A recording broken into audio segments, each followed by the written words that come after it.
Excellent. So, welcome to the Matrix. Sorry, the lights up here are terrible. Welcome to the Matrix. Now, don't be alarmed. You have been in the Matrix all day. The lights aren't that bad. You've been in the Matrix all day. Now, the Matrix is everywhere. It surrounds us. It is completely artificial. It envelops us. It enables our businesses and our lifestyles. Indeed, it is the construct within which society functions. I am, of course, talking about what most of you would know better as the built environment. Now, tonight we're going to have a journey into the matrix, specifically into office building quality and the PCA's matrix.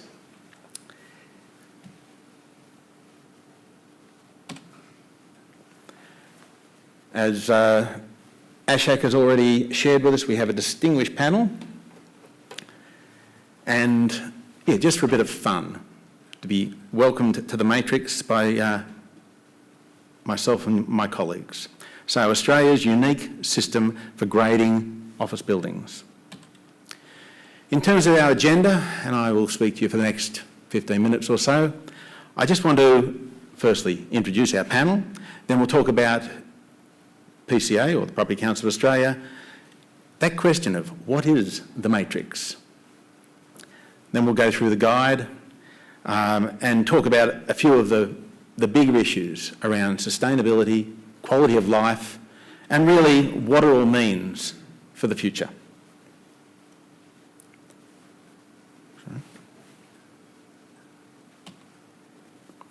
Okay, so let's meet the panel.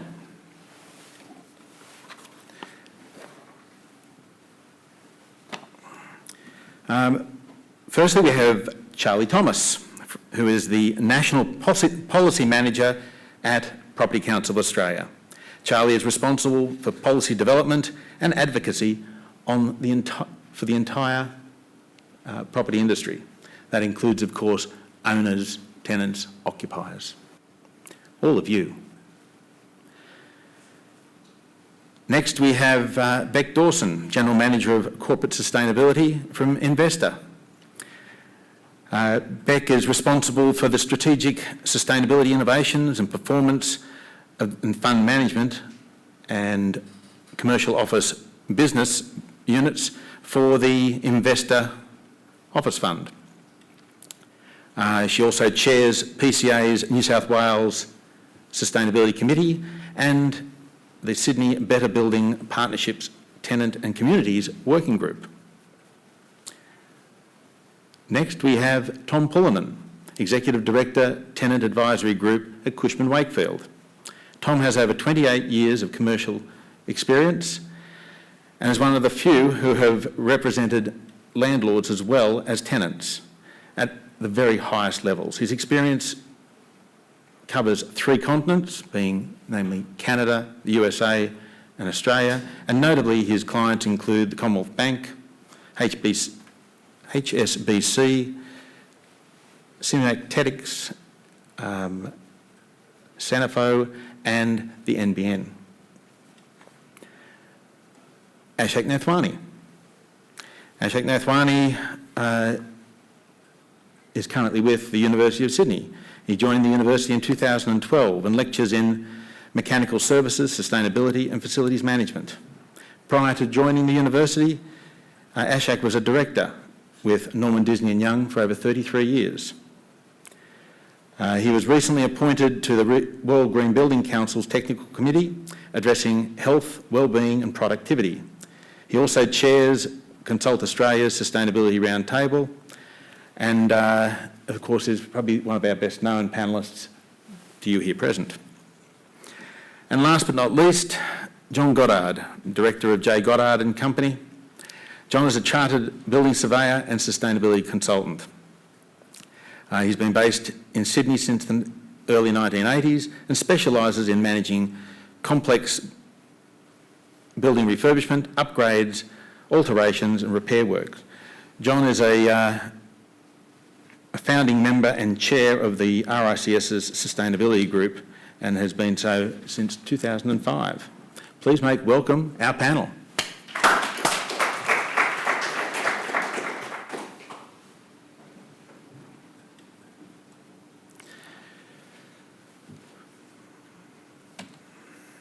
So, who is the PCA?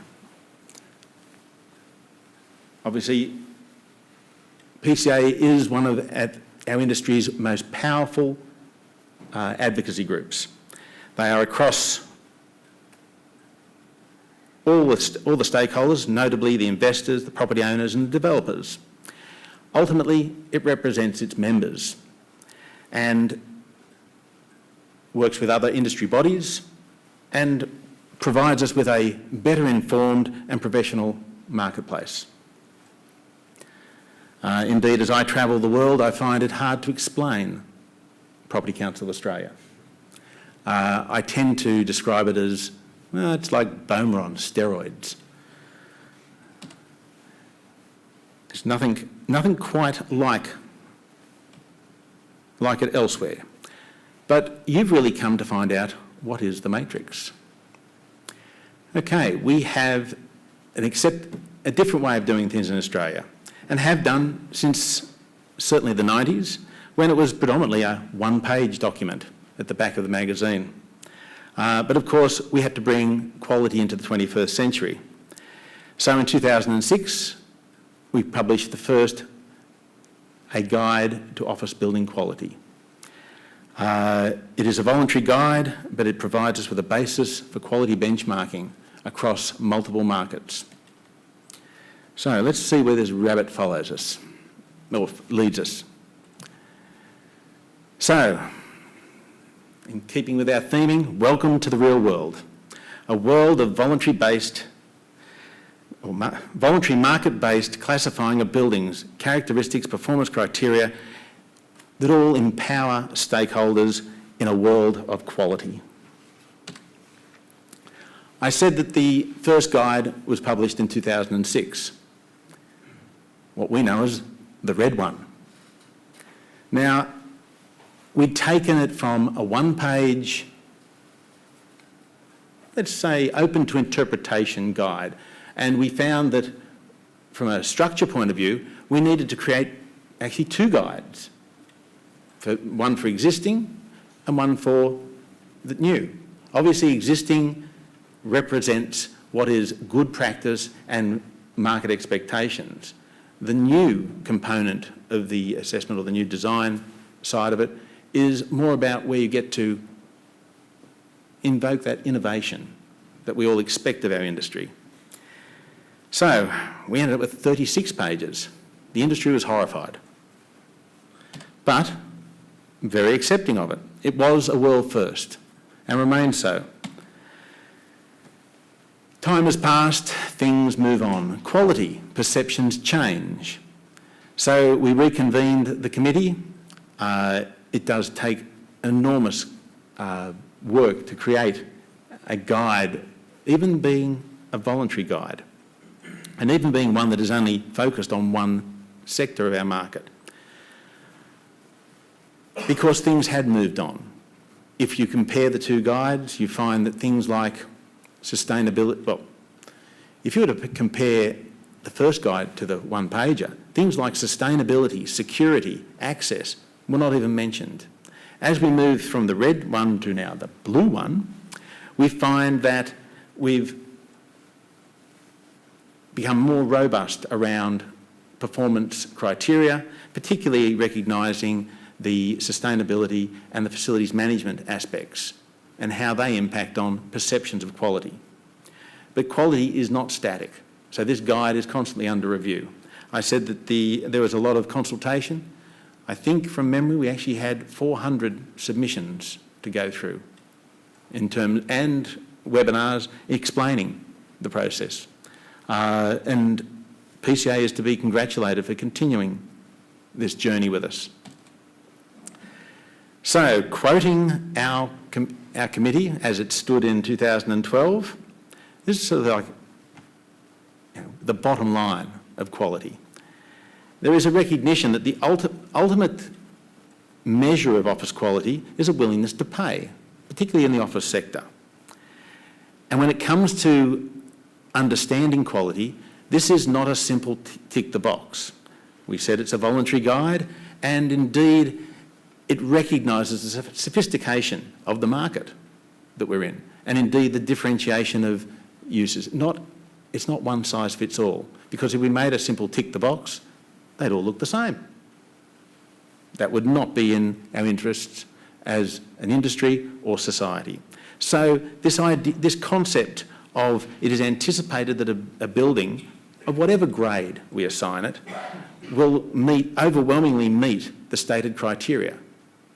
Now, what does that mean? It means that it really is a voluntary guide. Even the name of it, a guide to office building quality. It's not the guide, although of course it is the only one.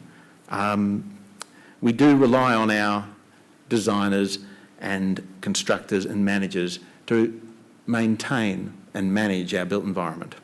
So this idea of being able to differentiate on quality. Within the PCA system, there are 5 grades.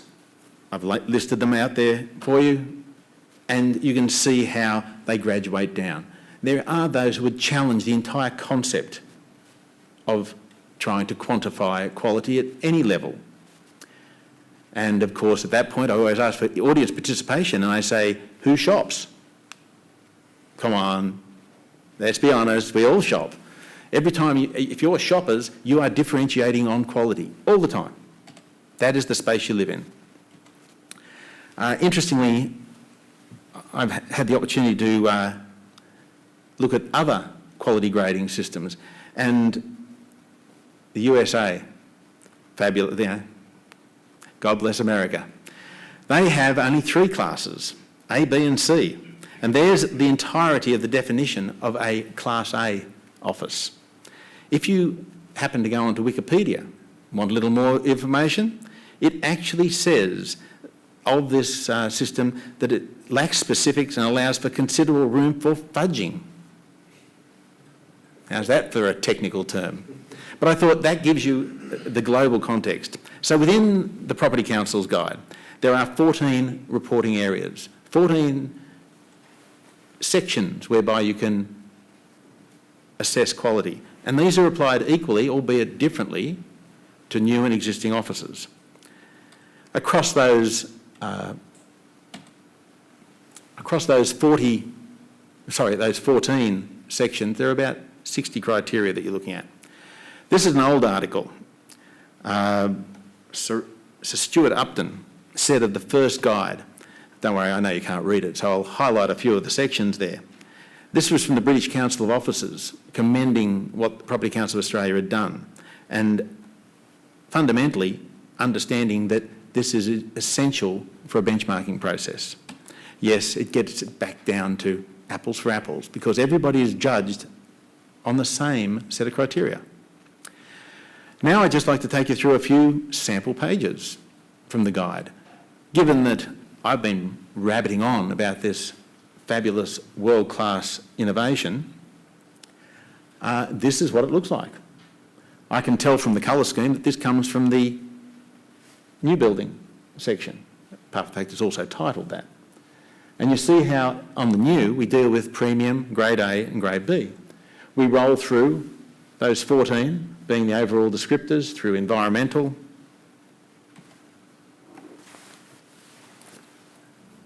things like the configuration, the mechanical,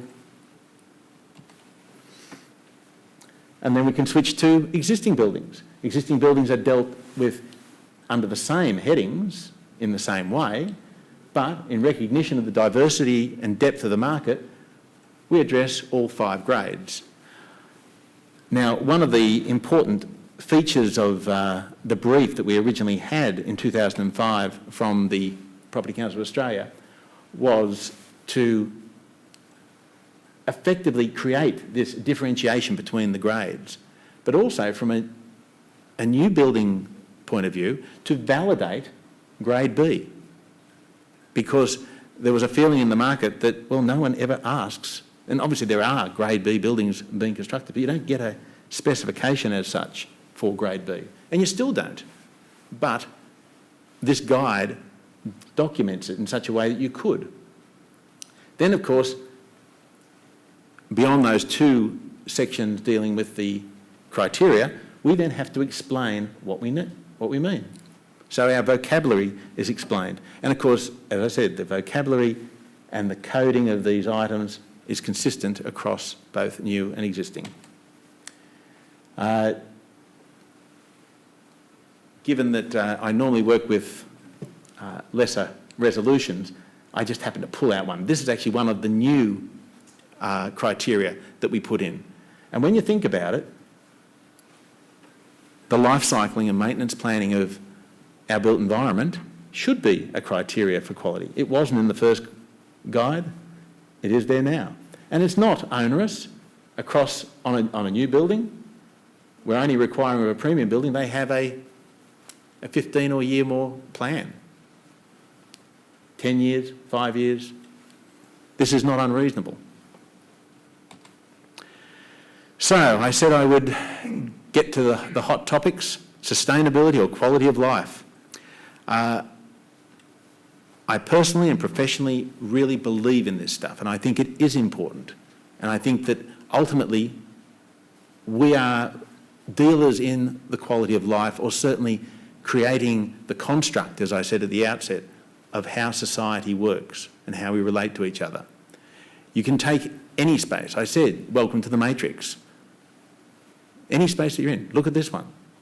Our lighting is controlled, our air, humidity, even the angles. Not a natural thing in the room. Lucky I brought a leaf. The strategic impact of being able to quantify quality, to differentiate one building from another, provides for a basis for not only enhancing values, but also mitigating risks. Now, this step process that I share with you is just that.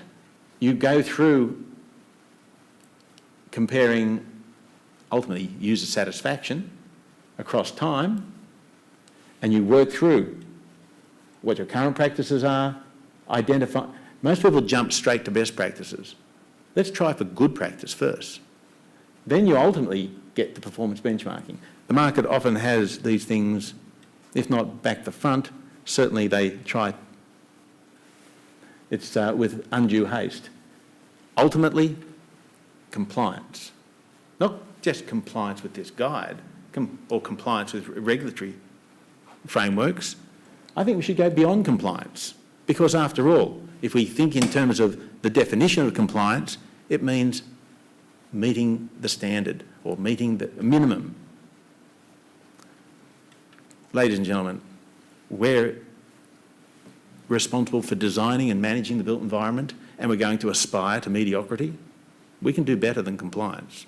That's my view of the strategic impact of quality and the need for benchmarking. So, just before handing over to our panellists to roll through their various areas of expertise and focus, because even though they're all well-rounded, we've assigned them roles this evening so that you get a 5-minute blast from each of them on their perspective. But this is my, hey, we can do more. This is more than just a technical pursuit.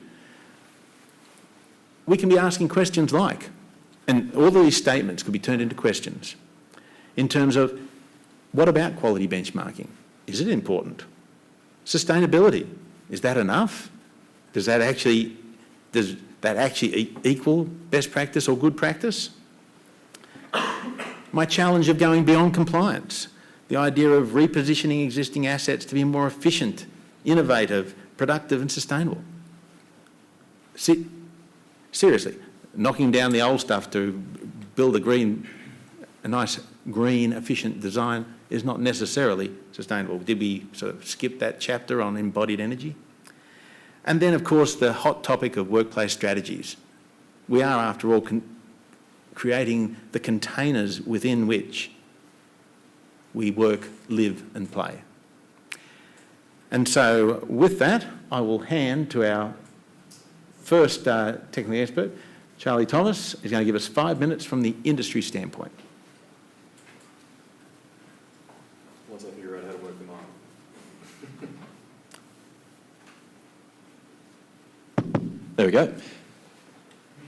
Thanks for that, Stephen. So Stephen's given you a brief introduction into who the Property Council of Australia is, but I might just recap that. So we're the industry body for anyone who owns, manages, invests in, services our built environment. So we operate across all that, or represent all asset classes. So that's not just offices we're talking about here today, but industrial, residential, retirement living, and shopping centres. So we have about 2,000 members on our books currently, and that's within those member companies there are 55,000 active professionals who attend our events and participate in our committees. Our job is essentially to not only advocate on behalf of the industry, so developing policy positions and advocating those to government and other industry bodies, but also informing the industry. So that's, I guess, the role in which we've developed the Guide to Office Building Quality. It's one of a number of these sorts of guides that we prepare for the industry. So we also do, which some of you would be familiar with, the method of measurement for how you measure net lettable area and gross lettable area. We also do, on the financial side of things, Australian funds from operations, so reporting guidelines for how REITs should be reporting their funding. We do best practice guides on indoor environment quality, and we're also at the moment currently doing a benchmarking process for industrial property, so that'll end up being something very similar to the guide we're talking about here. I guess the overarching mission of the Property Council, since it was established and crawled out of the primordial soup of the Building Owners and Managers Association, has been to create an investment asset class for property. So much like what has existed in places like the United States and United Kingdom and other developed economies for quite some time, the property industry in Australia up until recent decades was really about owner builders and people owning the spaces they inhabit. It wasn't an investment asset class in itself. So the Property Council has tried to reform that into something, the industry that we see today essentially, and there's a lot more to come, I'm sure. But that means things like establishing real estate investment trusts as an ownership vehicle within Australia, and then coming up with tools like this so that it enables facilitation of investment into the property market and particularly into office. So I guess the rationale for coming up with the Guide to Office Building Quality was twofold. One was from a tenant's perspective, so to inform the market on if you're looking to lease or potentially purchase an office asset, you need to understand, comparing apples for apples, like Stephen said, what the quality of that building is. And a lot of that stuff can be latent, so it's not necessarily immediately apparent, and particularly before we had widespread adoption of environmental rating tools, so it's not necessarily apparent what the energy consumption is of the building, what the water consumption is, those sorts of things. So there's the tenant's perspective, but then there's also the investor's perspective. So, and I'm sure Beck will talk more about this, but where we have large institutional investors, so where you have a Canadian pension fund wanting to allocate $10 billion into Australian office assets, they'll come to the table with an investment strategy, and they'll say that we want a particular style of asset in particular locations in a particular grade. And that'll be based on data, a lot of which the Property Council collects, which will talk about and help them forecast what the vacancy is going to be for that type of asset, how the market is likely to play out over the coming years and decades. So, like Stephen said, this is a really unique tool for the Australian market. The comparisons overseas are far below what we've managed to come up with here, and that's been very much a process of consensus. And I think Tom was going to talk a bit more about how that's evolved from the initial versions of the guide. So we did have, I guess, attempts at benchmarking office property previously, but it's certainly become to a level of sophistication that has far exceeded anything that we had previously and anything that exists overseas. I guess what we've tried to do with the guide is to codify what we mean by quality, and by we I mean us as a society and anyone who's using office spaces, so not just us as building owners and managers. And I guess anyone who walks into an office building is going to have an impression of that, and they're not going to necessarily know what it is that makes them have that reaction. So things like the quality of the finishings, the air quality, the temperature, the whether or not the lift vibrates, or what the accessibility is when you're entering the building for all types of abled people. So we've tried. It's quite a significant effort to take all of those criteria and condense them down into what was a 39-page guide, and now much less.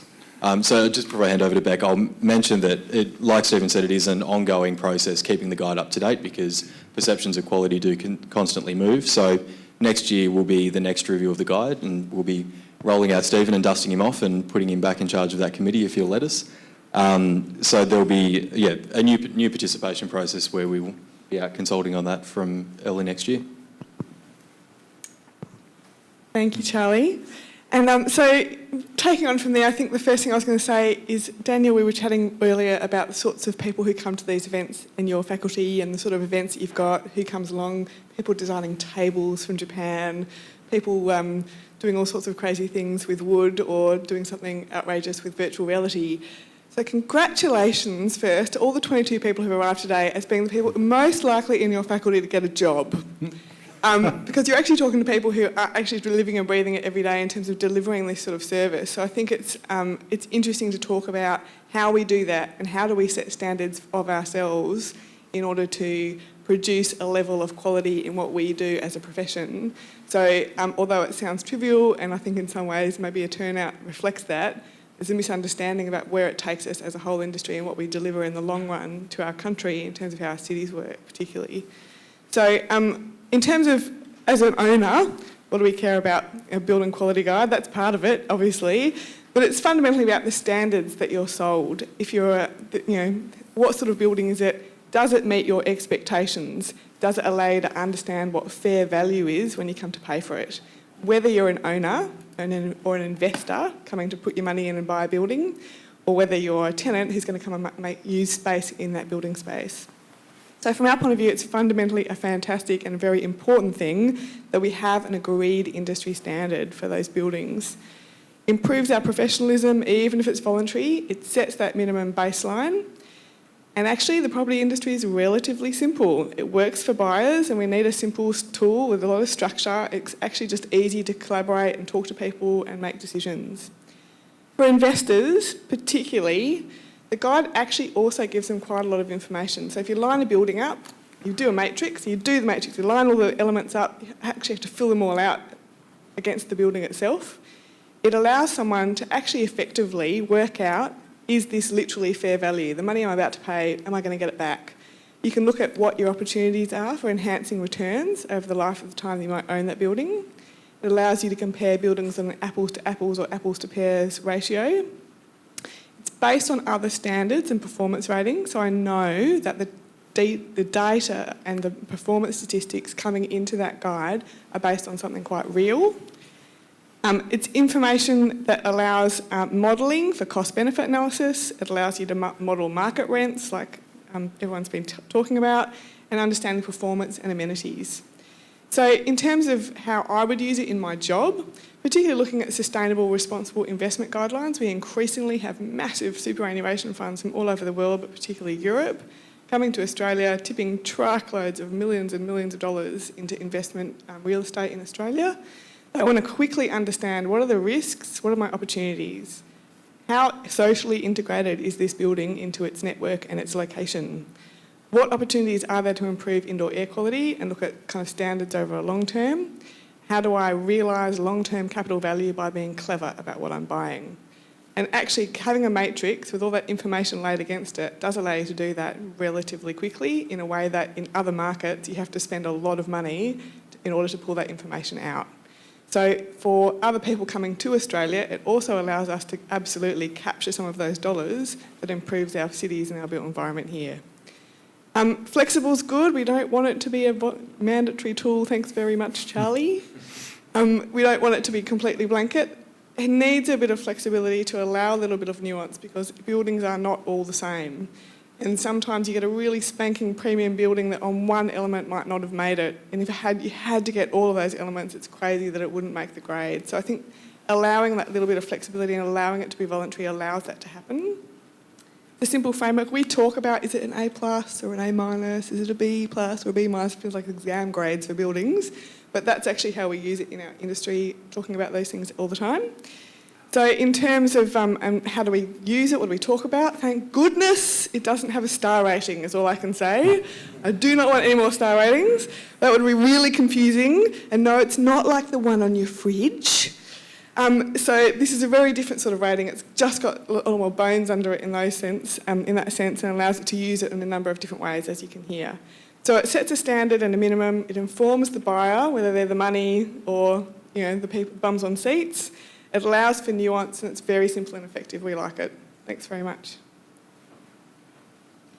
Thank you. Good evening. Almost 30 years ago, I finished my first 2 weeks of work experience in the industry. So I thought, from a tenant's view, I've always been in the world of leasing for the landlords and leasing for the tenants. 50-50, first 15 years with the landlord, and then the second half of that career on the tenant side. So I just wanted to run it through how the tenants have viewed quality, because it has evolved, and you now know where we are. The first time I saw a matrix from, I thought it was the PCA, or BOMA as it was called, was actually a piece of paper about that size with a table on it that big that had location, floor plate, image, and that was it. So let's just go through a couple of the little eras that we've gone through. In the mid-80s, it was simple times. It was all quality meant location. So the Western Corridor was still city fringe. The banks were on Martin Place. The lawyers were near the legal courts, and the stockbrokers were near 20 Bond Street. So it was all about location. Also the railway stations. Then we went to the late 80s. It was the shiny times. Shiny buildings, shiny shoes, shiny people, everyone's happy. So it was all about the views, the status, and the floor plate size. Big was good. Then we went to the recession. It was tough times. Everyone had to stop and think about how business was done, how people were selling buildings, as in from the landlords to the tenants, and the tenants realised that maybe there was a way to answer back and negotiate a little bit more. So people started to question quality. It was actually the beginning of quality when people started to really, really look at the services of building and other things. Also at the same time, of course, the costs got pushed down, so the tenants won because the best buildings dropped by about 50% in value, and they got the best buildings for half the cost. So it didn't quite work for the landlords, but that's the way it panned out. In the mid-90s, it was workout times. That's when everybody was restructuring. It was all about cost constraint. It was all about value, new ways of doing business. The margins were down. It was tough times. But there were also no new buildings, so there was nothing to really compare. So everyone was still, the tenants were looking at buildings going, yeah, but that one's 10 years old, that one's 15 years old. But they were starting to analyse the buildings more so. And this was actually also in the mid-90s. That was the, we'll call it the rise of the tenant representative. Much to the bane of most landlords in those days, and some still today. There were the tenant representatives that broke out from the leasing agents and created a question to the landlords. How good and why are we paying so much money for your buildings? The late 1990s was the new buildings. That's, I heard, was in the 98, I think it was, Stephen, was the first of the official PCA guidelines. So the one I saw in 1984 really didn't change till 1998. But it was also because everyone started to question. So those buildings, the tenant said, if you want me to pay $700 a metre, you better give me a lot of service. And it was the first time you heard a leasing agent turn around to a tenant and say, but we've got more power, we've got better air conditioning, we've got better this, we've got everything else. It used to be, here's the building, do you like it? Have a nice day. So it was the turning point really where the PCA, as the landlord side, and the tenants really started saying, well, actually, we're all more educated, so we'd evolved from in the early 80s when people just said, yes, we'll take it because they didn't know any better. In the early 2000s, I call them weird times. We had the tech wreck, we had 9/11.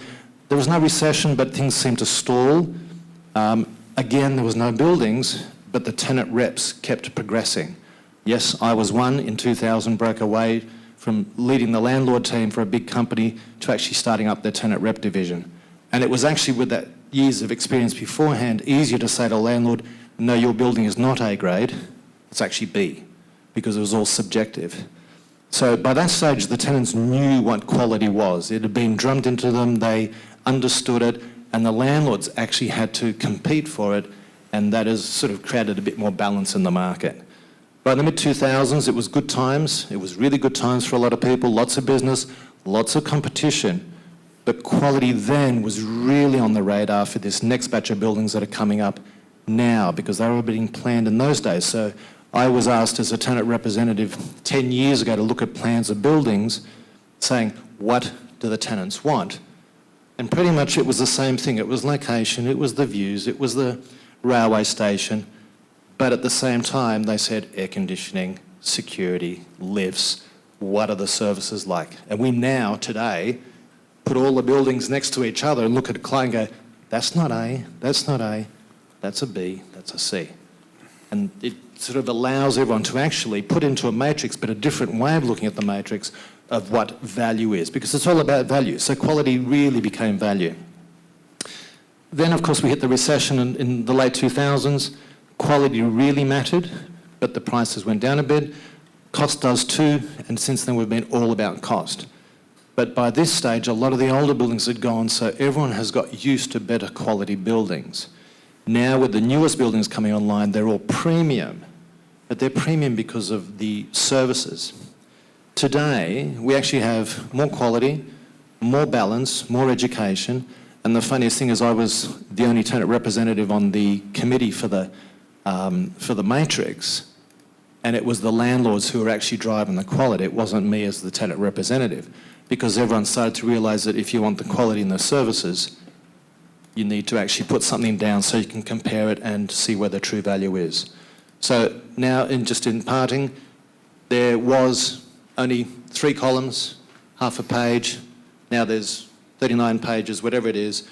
Massive, massive matrix, and we've got full industry participation. So that's just a bit of background. Thank you. Thanks, Tom. What Stephen outlined is the fact that this is unique because it does include more than just the location and the size and things like that. The focus that I was involved with is related to environmental as well as engineering side of buildings. I'll just give you a few examples of the environmental, and whilst Beck says she doesn't like star ratings, we do, it's not a star rating of the building, but we do end up including some of the environmental ratings just so that it is comparison and it is the minimum requirement. So it's not necessarily that because it's a 6-star building, 6 green star building, that it's automatically a premium grade. We actually went a little bit further. Talking about green star, again, the previous version did not have what was the version of that green star. Now, as with many rating tools, there has been evolvement of that rating tool, so there's a version. So in this particular instance, it's version 3 that has been stipulated. So for example, for the premium grade, it's minimum of 5 green stars. For A grade is 4 stars, and so is for B grade building. Then we also included in that neighbors. Neighbors is what has been actually again a world first, and having seen other people talk about it, neighbors is a tool, I would say, which is available for saying what is the energy rating per square meter on sort of in a simplistic way for a building.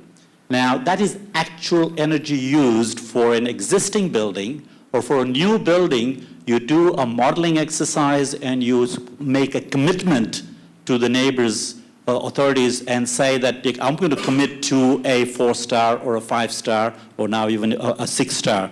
So again, from a neighbor's rating, the premium grade would be a 5-star, the A grade would be 4.5 stars, and the B grade would be a 4-star building. But by having those ratings, say for example green star, it's not necessary that the green star will include everything that we want. So within that requirement, we have actually stipulated further things such as the indoor air quality and the water side of things. Because you can get a Green Star building and not necessarily get such high ratings or such high scores for the indoor environment quality, for example. So they have been required to be 60% for premium grade, 50% and 40% of the maximum points available. So again, we went a little bit further by having more than just the star rating. For waste and for other things, we also had credits for the maximum credits that are allowed in those rating tools. With regards to engineering services, there are guidelines provided particularly for some of the newer technologies, such as for, say, chilled beams. Chilled beams is a type of air conditioning system where instead of what you see up here as air coming down, that's actually a cold surface, and it's by convection that you are air conditioning, say, this room. That technology is newer, so we have actually, in this guide, said what is the square meter that a beam, a chill beam or an outlet or that device, what area can it cover? Because if you've got a very large one, you will not be able to partition your offices as such. So again, in that one, there is a maximum zone size for perimeter and interior of, say, 75 square meters or 100 square meters for perimeter and interior. For a premium grade building, 85, 120 for an A grade, and 100 and 150 square meters for a B grade building. Similarly, there are capacities that, and other relevant parameters that have been nominated for building services, such as the allowances for power in a building, for allowances in terms of watts per square meter, which is higher for a premium grade building, etc., sort of thing. And for other services such as electrical and hydraulics and lifts for that matter, we've also got some parameters that the building has to comply with. So overall, from an engineering and from a sustainability point of view, it is a very, very comprehensive, and as was mentioned just now, that it allows for determination of saying that as a tenant or as a purchaser, are we paying for the right quality in that building? Thank you. Thanks, Ashak. I'm a project manager and I spend a lot of my time working on existing buildings. In fact, I don't really work on new buildings at all, but most of my life is around taking existing buildings and upgrading them, assessing them and so forth to bring them up to standards. Since the PCA guide came in, it's actually assisted enormously when you're trying to set the standards for upgrading buildings.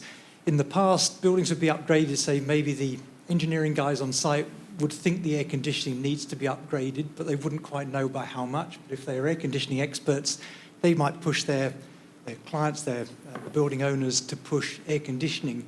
And you tended to get unbalanced buildings, so they might overperform in some areas and underperform in others. One of the great things the PCA guide has done is actually simplify the process of strategizing, if that's a word, refurbishment of existing buildings. So you can actually set the building standard within the grade. It's quite interesting for me, anyway. I worked on 135 King Street, a building in the city. Many years ago, Macquarie Bank was looking at it and they said to the building owners, so how does it perform? What grade is it? And the building owners, like most building owners at that time, had no idea. So we took the dear old red book, mine's pretty worn out, as you can see, produced a spreadsheet based on the guide and actually went through line by line on the existing building tool and assessed the building against it to work out how the building performed. It's an incredibly good exercise for building owners to do. They actually learn how the building performs, and when they're dealing with tenants, incoming tenants, they can say, we know precisely how the building performs in different areas. And it was through that they could actually work out what they needed to do to achieve the standards set by the tenant. Also, there were areas, probably know Macquarie Bank, they're a very understanding, gentle sort of beast to deal with, and they had incredibly strong demand in some areas, but what this did was mean if they were asking for areas that were beyond grade A, that my client could say to them, fine, we can provide that if they could, but you should pay for that because what you're doing is offering to pay for a grade A building. You're now wanting services in some areas beyond grade A. You can pay for that. So it actually gave a lot of power to my client to through that process so they could actually control how the building was upgraded. So I often work for tenants and I've worked with Tom on buildings. When we're looking at buildings, we actually now do an assessment against the PCA grade. We might do it ourselves, or if it's provided to us by the developers or the owners, we can assess that. So it's become a very useful tool. The guide, I find, is also an incredibly green document in itself, not just the ratings that it has. So it does set environmental standards, but it also encourages developers to build buildings that are going to be wanted by the market. And often in the past, you'd see buildings that were built, and then when the tenants came in, they'd occupy them or they wouldn't occupy them. And it wasn't unusual with new buildings for owners to have to inject more money into the building just after it was built because it didn't perform well in some areas. Or an extreme example would be a building that sits there almost empty because nobody wants to use it. In my mind, that's the worst sort of environmental waste. You've wasted the embodied energy building a building, but you're not using it, or you have to change it and inject more resources into the building. So the area I work is what the Green Building Council calls the other 98%, so it's the buildings that are already built. So while it's nice to build new, for me I see it's critical, and the guide really helps here, is to encourage the reuse of existing buildings, because through this guide we can assess where the buildings sit now, we can work out what needs to be done to them. We can actually work out whether we can turn buildings into grade Bs or grade As or whatever the market might need, rather than destroying the embodied energy that is in existing buildings. So for me, from my point of view, the guide sets incredibly straightforward rules of performance. They're very clear, and it gives us a framework on performance that we can work with when we're setting standards for upgrading buildings. So that's all I have for now. Thank you to the panel. Now, I did promise you a panel of experts, and so I'll just jump us to explanatory notes because I've been quietly jumping us through the guide as to the relevant components of each of what our presenters was talking about, and I hadn't got that far through. They are such a panel of experts that they even reminded me of one or two things that I'd forgotten. That the guide was simplistically about creating structure and language around some very complex areas. And in sharing the guide with you, you would have seen the way that we've come up with the criteria was not arbitrary at all. And now you can probably understand why it takes a committee about 18 months to, even once we've got the structure, to go through and get all the consultation and be considered in how it comes together. I also liked, Tom, your reminder of the 80s. I remember the 80s, yeah, shiny. More was better. That was the mantra. Not so much these days. No, these days, it's, as John says, it's about optimisation, repositioning. Sustainability is more than the light fittings. Certainly they're important, but it's that embodied energy and how we support where we work, live and play. That quality of life is the overarching issue. So, the panel, while we have them here, we may as well ask them some questions. Up for that?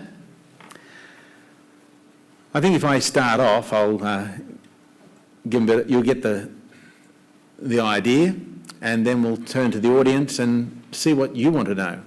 You get to grill the experts. So,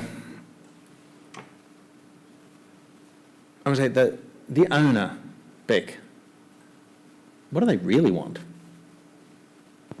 What is the owner looking for?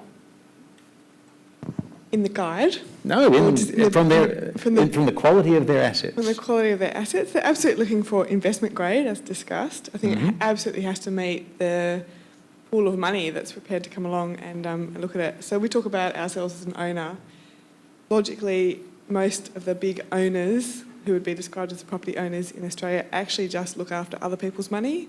They own the buildings. So in this instance, for example, most of the buildings in our portfolio are actually owned by massive superannuation funds in Australia and overseas, big sovereign wealth funds from other countries like Norway or Abu Dhabi or wherever. So there's really a proper global market for investing in buildings. So we're really fundamentally looking for something that helps us set standards and have a platform for how we can really meet that market, explain what they're investing in a really clear, succinct, easy way, and make sure that the buildings people like you are going to go and build for us or design are actually going to be able to be owned and purchased by people and be part of the economy. That's the first bit. The second bit is fundamentally what can we sell to the people who are going to come and live in this tenant space. How can we be really honest, or kept honest, I guess, to some extent, about what people that Tom works with want to see? And as John said, are we going to be kind of pegged back sometimes, of course, by having a guide like that? But I think really that's about professionalism in the industry and making sure that we're all able to play in a level playing field commercially is actually really important for where we go in the long run.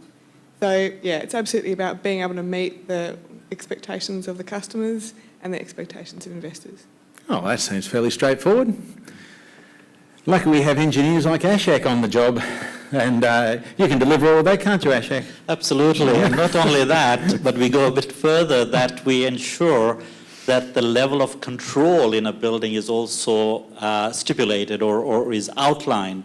So say in one of the modern buildings now, if you have the latest technologies, it's not necessary that it's going to perform unless you have the right type of, say, control system to start with, and then the facilities management aspect to say that, yes, that is being done, so that it takes the full cycle, if you like, that not just a new building or even an existing building, but the way it operates, because that has become a critical part of it.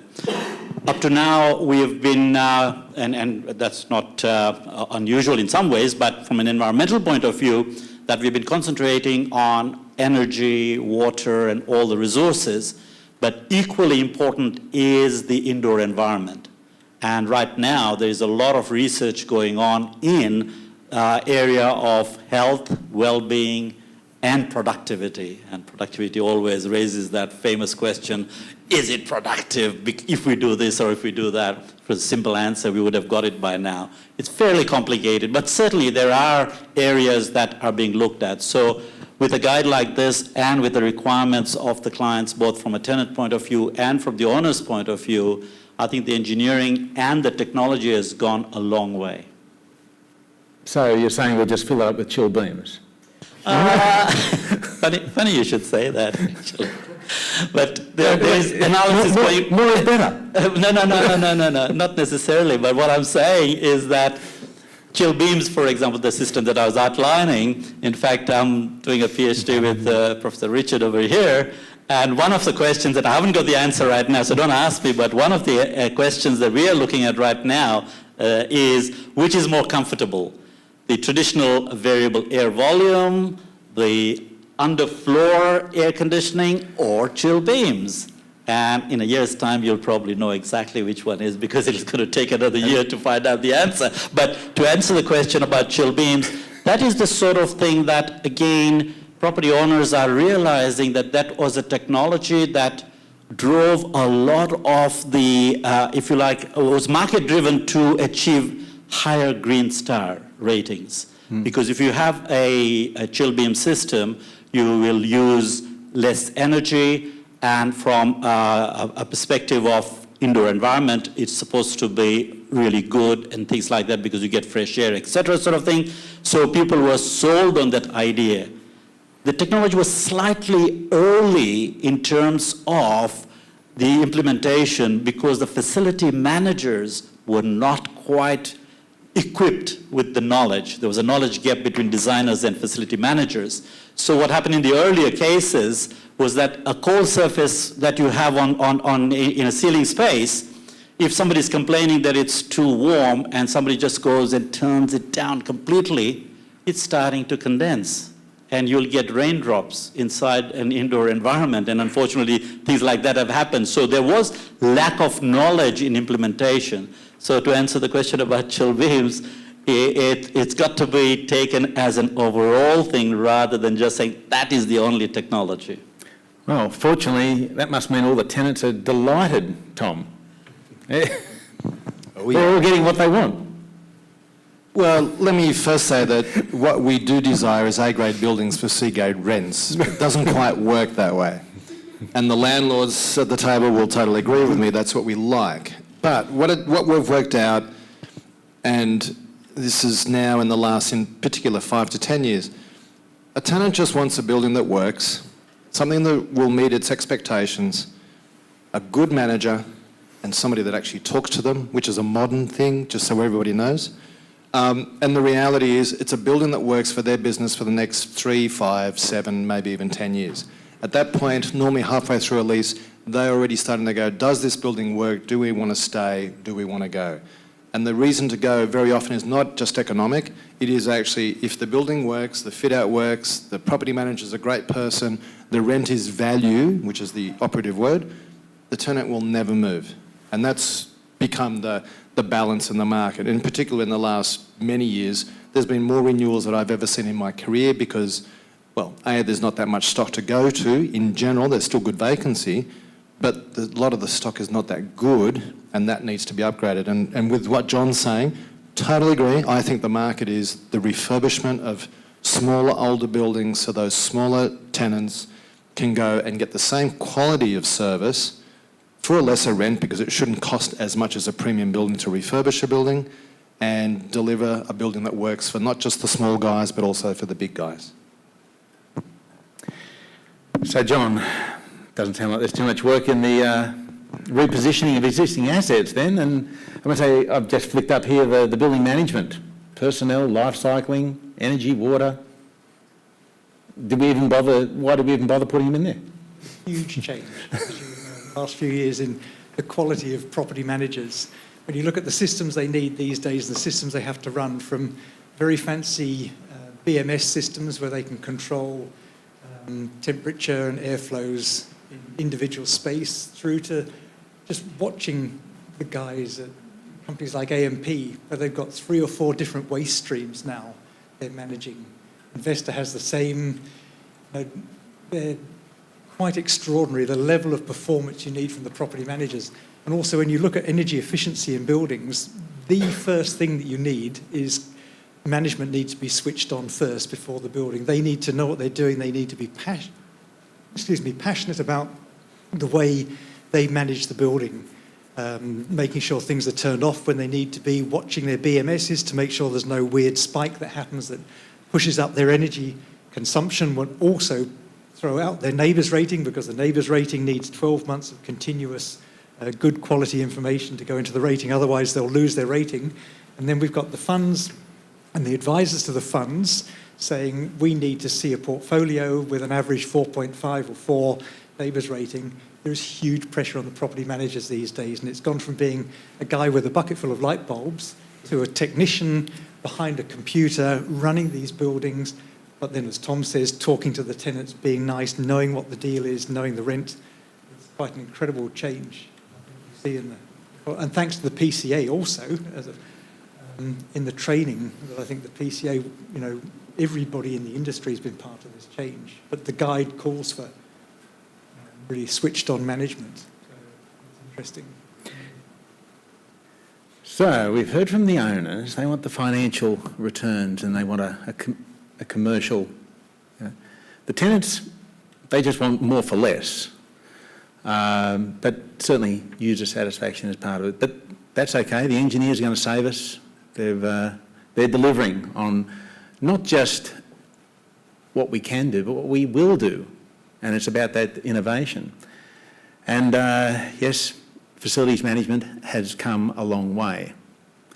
So Charlie, is the reason why the government's not here because we ran out of seats? Or maybe the government, do you think the government is just sold on this stuff so much so that we couldn't spare a seat for them, or? We'd certainly hope so. Well, hopefully you're doing something about that. I mean, part of this stuff is absolutely about getting on the front foot. I mean, we've got in Australia stringent minimum standards through the building code that enforce what the lowest common denominator should be. But as an industry, we've moved past that, and we're at the stage as an industry that we've reached a level of maturity where we're happy to say transparently, this is what our assets are valued at from a tenant's perspective. And I think by doing that, we've really pushed the needle forward, which has been to the benefit of the entire industry. Even if you look at specific examples, I mean, up there we've got stuff about communications risers. There's a conversation going on at the moment between the Department of Communications and the Building Codes Board about whether or not we need to regulate that, and we can go back and re-enter those conversations and say, look, we've got most of the building stock being built now is being built at a premium or A grade level, and within the definitions of those, we have criteria around what communications risers should look like. So it's the perfect example of self-regulation. So do you see, why is it different in Australia? Why do we have a guide and nobody else has? Well, I could boast and say it's because you've got the best industry lawyer. Hey, Boehmer on steroids.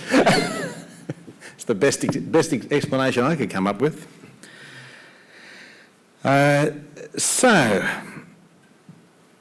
are there any questions from the floor? We have the experts. They seem to have all the answers for me, so let's see if you can trick them up. Yes. In a domain of exponential technical improvement going on at a great rate, how do you avoid the outcome of falling behind whilst you're facilitating others to reach a standard which might, sooner than you realise, become obsolescent? How do you deal with that in terms of advising your clients? That's just a... Good question. I'll simplify it. The world of IT as we know it has changed the way that the office space will work forever. You know, everyone's going ABWs and flexible workspace and everything else. The tenants are slowly moving towards that. So in the 90s, there was all this power. Everyone wanted more power, and that is why, because the density, you know, square metres per person was going down. Now, I don't know where that point is, where the sustainability of everybody's going to go, well, we can't build that anymore because we're all down to one person per 6 metres, which is pretty tight. It doesn't happen too often. So I'm not sure where that cut-off mark is. Now, obsolescence, it might mean, and I don't know because when we see older buildings, but there are people who go, I like the older building. It's got a nicer feel to it. So it really, I don't know, it doesn't, there's no specific or generic way of looking at any building. The IT is going to be the biggest problem for buildings, and that's power. And of course, the problem with Australia, and I've done some work for all sorts of power users, big power users recently, there's not much power around, and it will be very interesting to see where that cut-off point is going to be, where, because you have to, your phone, you've got to charge, your laptop, everything's got to be charged. The lighting can all be down. Everyone's worked that out, but I'm not sure where it's going to go. I think everyone's going to start working from home or at the beach, or actually go to 1 O'Connell Street. They've just opened up the Porter. In fact, I got a sneak preview last week, so I don't think it's open. Go to the back of 1 O'Connell Street, and they're calling it the Porter, and it's a new way. It's to service the buildings within 1 O'Connell Street, which still thinks it's prime, but it's not premium building by most standards. But it's this new way, and it's got all sorts of different settings. So what they're trying to encourage is to see where is office use going to go, and that will probably answer your question in about 3 years when they actually do all the analytics that will come out of it. There's no answers for even 5 years, is my view. Does that answer your question at all? Yeah. Right. I would have thought the key word in answering your question would be flexibility. That is now, for my part, in terms of that's what the users of the future require, because we don't know what they're going to require precisely. So a lot of, in constructing this guide, we were looking for that, not future-proofing, but certainly trying to anticipate capacities. flexibility is being countered by increasing compliance. Yes. So you've got a conflict there, which gets very difficult if you start thinking about flexibility. If I may add, Google was the first, inverted commas, of the flexible workplace. In New York, they've just opened up their office, like now, and everyone has their own desk, their own work point, their own home, so to speak, and they've gone total 360. So who knows? It's actually up to the companies and up to the designers. We're I'm seeing that too with the move to activity-based working. There are so many downfalls with that too. A CEO friend of mine said it's fantastic because you can actually fire people and nobody knows they've gone. Because, but activity-based working is driving building the performance of the services down to incredible levels. People they'll look at increasing the desk density, which has an impact on the air conditioning system. So then they spend money on the air conditioning, which is fine, that's flexible. The power's reasonably flexible. You can bring in more power, but also the devices are using a lot less than they used to use. But you run into issues such as toilet capacity and lifts, and you can't increase the lift capacity in a building very easily. You can look at putting in double-decker lifts, you can have destination lifts to try and increase this, but you reach a point where you can't deal with it. I'm fascinated to hear what Tom's saying about Google, because I know a lot of people don't like it. You hear other comments where, I can see how much time my boss spends surfing the net when I'm doing all the work, those sort of things. So I think there's a lot of dissatisfaction with it too. We're also in this industry quite conservative. The property industry doesn't change terribly quickly. I suggest we'd still build traditional looking buildings for a long time yet, but still try and build in the flexibility that, which the dual beams can give us workstations that you can pick up and move. I can see a time when companies need to do a leasing deal where they can expand and contract, almost breathe in and breathe out every few years. So rather than losing a tenant, you actually have a deal, maybe you pay more than market rent, but that tenant can then have back some space 1 year or get more space another year. So it's those sort of things, I think, where you can see it changing. And just as people change career now more frequently, buildings are being retasked and relifed more frequently. So what you start with is not what you're going to end up with in 10, 20 or 50 years' time. There is repurposing of the built environment, and that's part of what I think is the flexibility of it. Yes, Beck.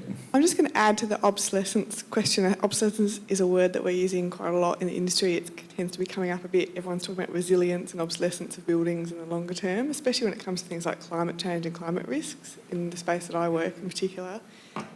Interesting looking at how can we make buildings more flexible, especially if you're building them new, but also existing buildings, to think about how they would need to transform over time in order to deal with those different situations and not be obsolescent in the future. And also looking at the general building stock across Sydney, for example, there's quite a lot of buildings turning over into more residential towers rather than staying as office buildings, because they just fundamentally cannot produce and perform in the way we need them to deliver those sort of spaces that tenants are looking for. So there is already a turnover of space in that sort of way. So those sort of changes are happening now as a result of what's already happened in the tenant market and in terms of what people are prepared to put up with or prepared to live with. And climate risk is an interesting one, a really small example. If you're looking at a building over a long time that has been there a long time, you've got a fairly tight plant room, you're about to up the density, because mostly that's what's happening across the industry at the moment. The density is getting more people load in the building, more heat load in the building. Your systems need to work harder, need to work smarter to be able to cope with that extra heat load. Fundamentally, you basically need to end up putting an extra chiller in, and then you add a heat wave or two, or a hot summer like we had last year, and you suddenly have a building that's not performing anymore. It's not meeting conditions, it's not meeting its grade quality, da-da-da-da. So it's interesting looking longer term about how we can transform existing buildings in a really smart way that would allow those sorts of transformations over time, especially when you look at longer term at how, and if you've got a long-term investor wanting to own a building over a long time, you've got opportunities to be clever about how you do that. Very good. Sorry, I had one other Did I answer your question? Sorry, you're up. I've got a question on the I guess the kind of reasoning behind distinguishing between existing and new buildings in the classification. I guess I haven't really studied the kind of characteristics for existing buildings maybe as much as I have for new, but am I right in saying that or is it the case that, say, a premium grade existing building is essentially the same kind of level of quality as a premium grade new building, or are they different levels of premium?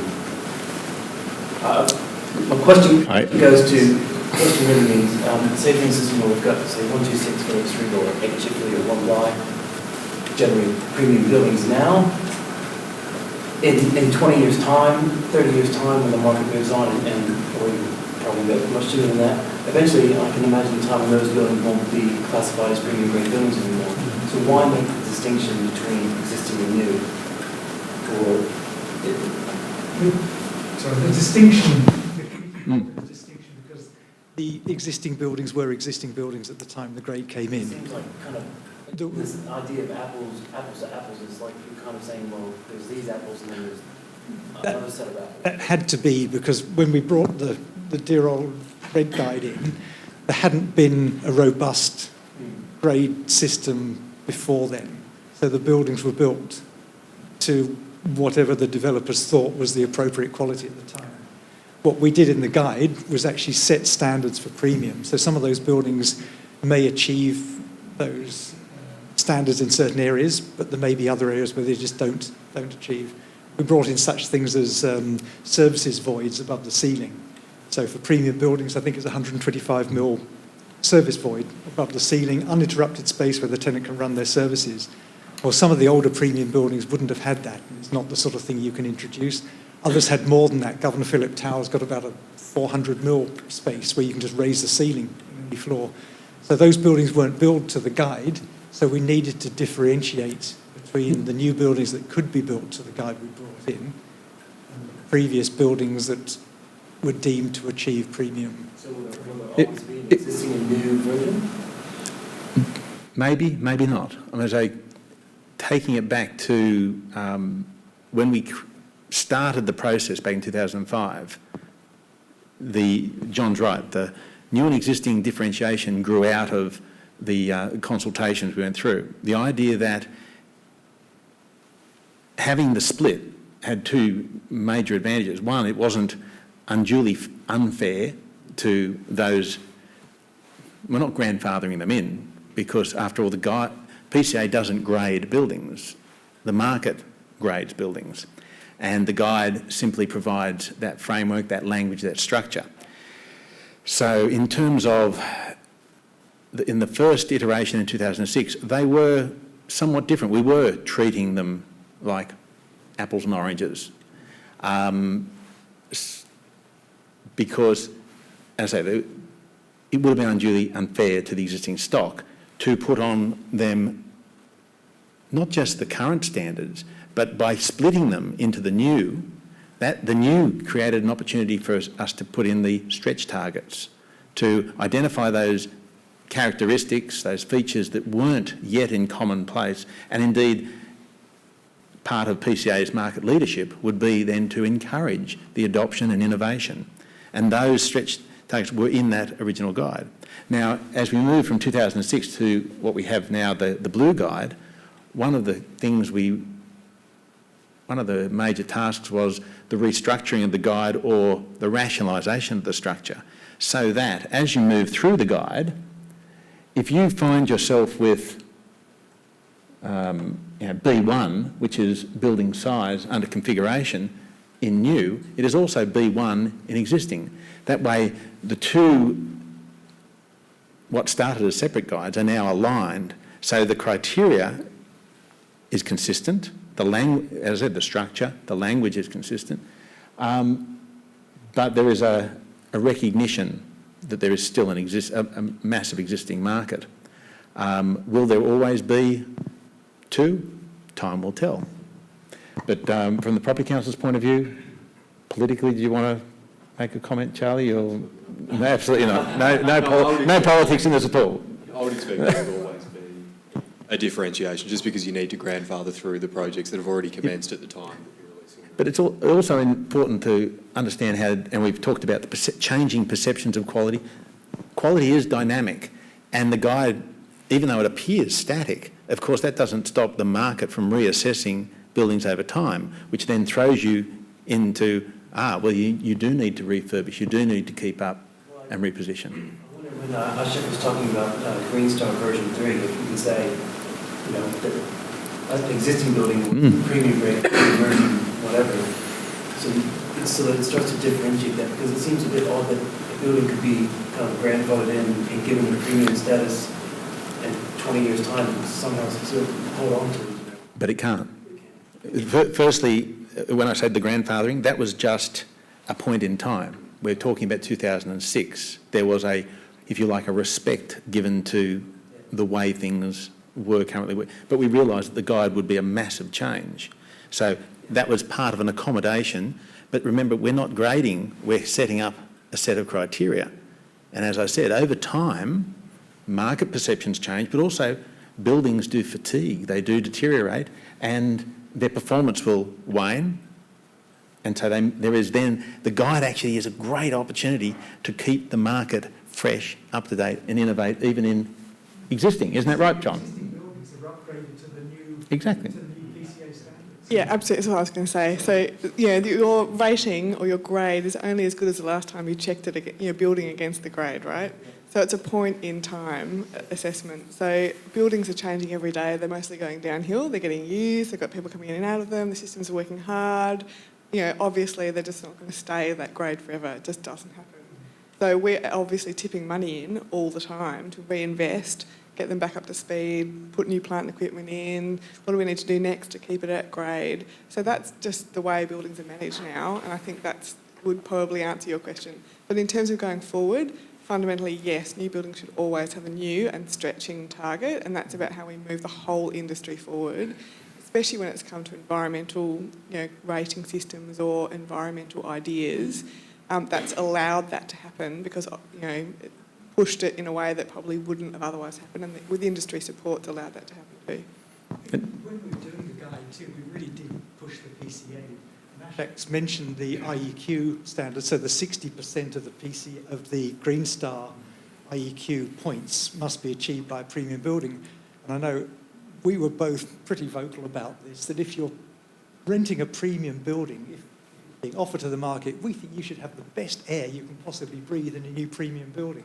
So we really pushed that, and Peter Verwer, who was there from the PCA, really wrestled with that for a little while. But he conceded in the end. It was an open and frank discussion. Yeah. But probably that's not the reason why it's in Singapore now, but that's a different reason. But just to answer your question, we're going to stipulate the V3, the version 3 of the Green Star, was that there is a big step change between the version 2 and the version 3. And that was partly the reason to say that we need to draw a line in the sand at that point in time to say, let's go again, pushing the boundary to say version 3 is what we are talking about. And there's a great push for integrity in the document. Interesting, one of the things in my overview, I neglected to mention this page, which I think of as the 10 Commandments. These are the guiding principles that the committee set themselves. And there's issues here about higher, bigger, larger is not necessarily better. And this was us, not just to ourselves, but also to the market, trying to educate. This is an educational tool. Perceptions of quality change over time. But acknowledge that the guide should be reviewed at least every 3 years. So it is a dynamic thing. If I may give you an example, there is a very well-known premium grade building in the city that services and the tenants, and the tenant reps in particular, because we hear it first, started to whinge so much, the tenants started to walk. Landlord said, I'm not doing anything about it. The rents went down, the tenants started walking. All of a sudden, the landlord went, but my building's a premium building, and everyone turned around and said, well, actually, it's not anymore. It's an A-grade building. Nice and shiny, but that was about it. So now they are tipping truckloads of money into that building because they need to raise back up to what an existing premium should be. So that's the process at work. Mind you, it takes 5 or 7 years, but so does property move slowly anyway. Richard, do you have a question? A technical question about this matrix. Has it got some recognition of relative weightings on these criteria? And if it has, how did you come up with these weightings? We did wrestle with that, and we'll probably wrestle with it again when we reconvene the committee. But at the time that we decided not to have weightings, so everything appears equal in the guide, it is that recognition of the sophistication of the market, that if you make it too restrictive, too prescriptive, in telling, but it's like anything. If you squeeze too tightly, you miss things. So no, it is a level playing field. We have simply set out that structure and language, that framework. It can't be a one size fits all, and that's why it is a voluntary guide. But within the ratings, obviously, there is different grades, like 5-star for the premium grade and 4 stars and things like that, plus this 60% requirement and 50% and 40% is a way of distinguishing between the grades. But maybe as a building owner, you would have some sense, would you have some sense as to which of the criteria is going to have a much bigger influence on the rent? To put it crudely like that. On the rent, absolutely. What can we get Tom and his team to play for? Quite right. And they're the basics. They're the things that you talked about before. Lifting is a really classic, a key one. Just the level of service and air is obviously always important. They're the kind of the basics about how the building works, actually, as you would expect to some extent. And then there's other amenities that you include. So what are the services or extra over that you're going to get for that extra money that you're effectively paying for the next grade up, if you like, and then sort of start to come into it.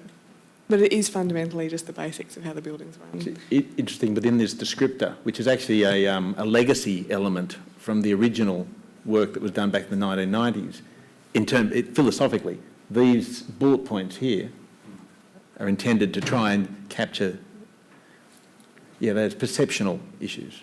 And there was an understanding that you didn't have to actually, to be premium or A or B, you didn't have to meet exactly every single one. There was a beautiful word thrown in somewhere along the way that says overwhelmingly meets that. So as a tenant rep, I'm a cynic, as you can probably tell. And I'm the optimist. Absolutely.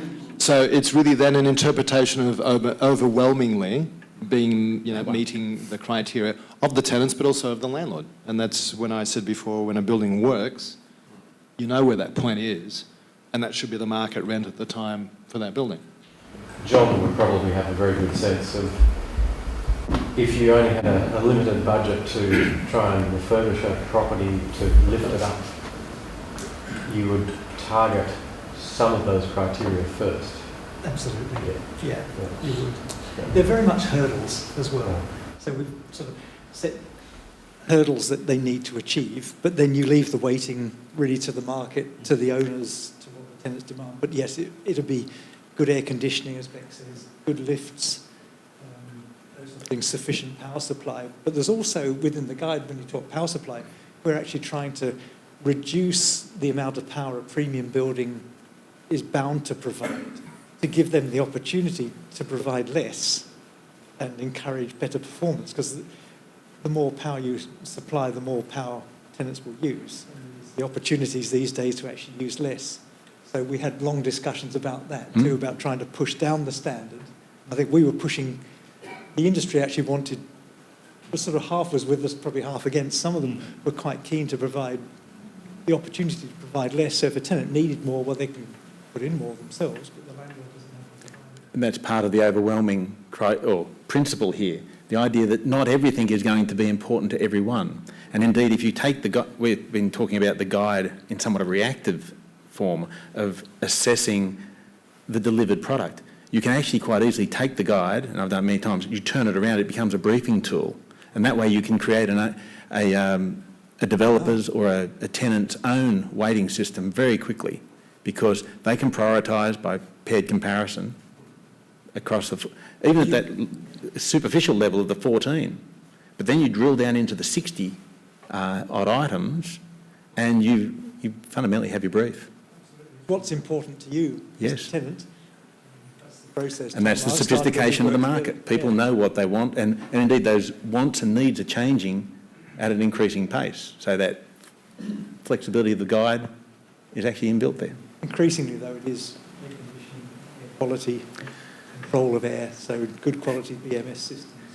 Huge amount of money See. has probably been spent with Schneider and people like that, putting in, incredible systems. And they seem to get outdated. You see, what Charlie wants to say is that if this was easy, everybody else in the world would do it too.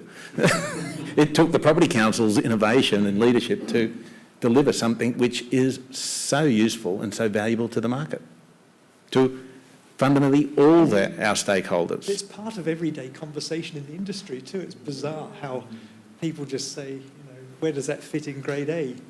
And, we're upgrading the air conditioning. Well, what are we going to provide? What's the density? No self-respecting person in the property industry has not read it. We've all read it cover to cover. It's one of the first things you do when you start a job in a property company. Read the guide. Get your head around it, you need to know it. It's very simple. Were there any other questions? Yes. Wouldn't mind. No, With go all for the it. experts here, I might as well get in. Yes. I recently spent a bit of time looking at Parramatta Square, and I had a look at the Heron Building in London, and I realised that the net lettable area was 73%. I came back and chatted with an acquaintance who works for Lend Lease, and he said, 27 core, that's ridiculous. We wouldn't participate in that sort of outcome at all.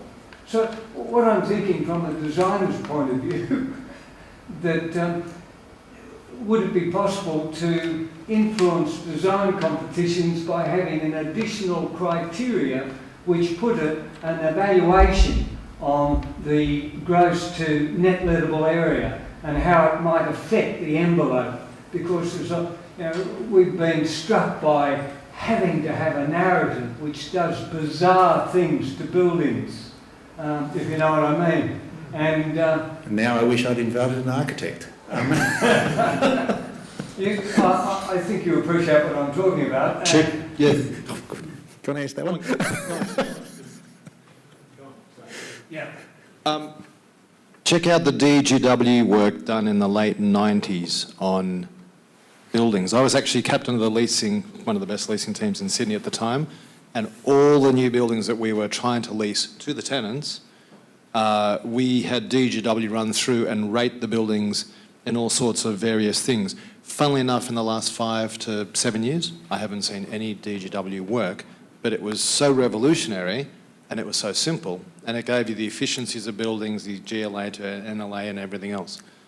It was just, and they did rate it, and you used to actually, as a tenant rep, whilst that DGW work was still around, you'd actually get buildings rated not just on the matrix, but also on efficiency, and then you factor in your numbers and you tell the landlord it's 80%, not actually 85%, and you sort of would never manipulate numbers, and then you would actually, and the efficiency was a major factor. I remember in the US there was a building that had 33% load factor. So you're only paying for, you only get 67% of the space that you actually can use. Thank you. Yes. Beck, you mentioned before about truckloads of money coming from overseas.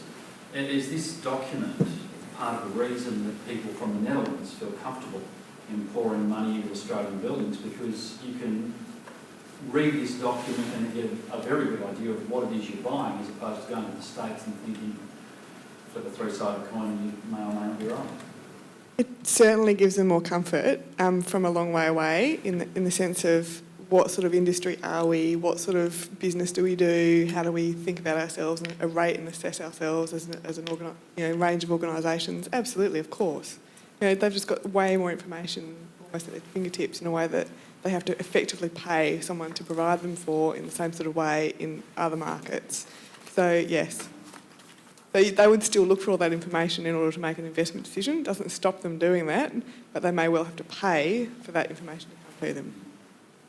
We sell dozens of copies of the guide to every quarter of the place. So there's copies being shipped to the US, to the UK, to the Netherlands. It's certainly an international standard for Australian investment. I think we're about done on time, aren't we, Richard? We are. They're going to throw us out of the room. Perfect. So, sorry about that one. But thank you to all the panel for putting yourselves out and for sharing your knowledge.